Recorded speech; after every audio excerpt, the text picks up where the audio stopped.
Magnetic flux. Now what is this? As you have discussed in your electricity chapter, that electric flux is the field lines passing per unit area, passing through a particular area, are known as electric flux. Similar to that, if we are having an area and the number of field lines, what field lines? Number of magnetic field lines passing through this area is known as magnetic flux, right? For example, we are having this area and the normal to that area is represented by this line. Okay, let this is normal and let we have considered the small area A.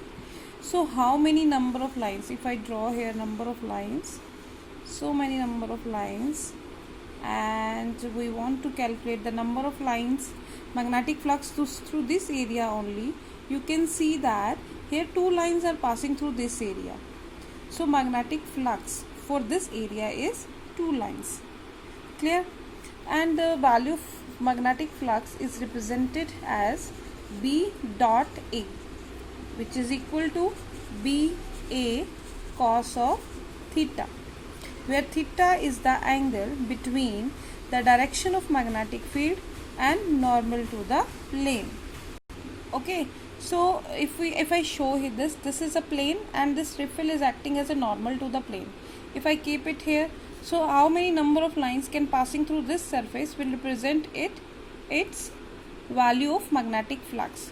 Now if this angle theta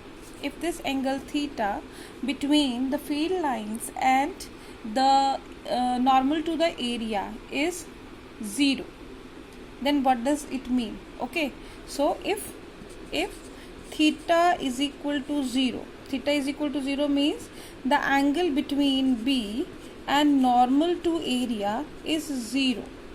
In that case, by the formula, the flux phi is maximum. So we can visualize this. See here, suppose this is a plane, okay, and these are the field lines, and you can see that the angle between the riffle and the field lines is 0. So, and maximum number of field lines are passing through it. It means the flux is maximum in this case. Similarly, when theta is equal to 90 degree, means the angle between B and the unit vector to A is 90 degree. In that case, by this formula, flux phi is equal to BA cos 90 is 0, so phi is equal to BA into 0, which is equal to 0, means flux is 0. Now we can see this, how the angle is 90 degree. Now you can see that field lines are along x-axis. Okay, 90 degree means in that case the normal should be either along y-axis or z-axis of the plane. So if I keep this plane like this, okay, if I keep this plane like this, horizontal, in this case you can see that the angle between the field lines and the normal to the plane is 90 degree, and you can also see that no line is passing through this area. All the line, if they are passing, they are moving like across and they are crossing like this from the surface. They are not passing through this area like this, they are crossing over the surface. So in that case, no field lines are crossing the surface, so that is why the flux is 0 in this case. Now if this smaller area if I talking about, right, and if we imagine that this surface is divided into huge number of areas, that is, that will be A1, A2, A3 and so on, and let B1, B2, B3, B4 be the field lines passing through that. In that case, the net flux phi is given by B1 delta A1. Suppose these are small, and small will be represented by delta. Okay, so similarly plus B2 delta A2 plus B3 delta A3 and so on, or we can write summation I is equal to 1 to n Bi delta Ai. And if we can say, if this delta A tends to 0, means very small area of each part is being considered. So in that case, this differentiation can be ignored and this whole body will be considered.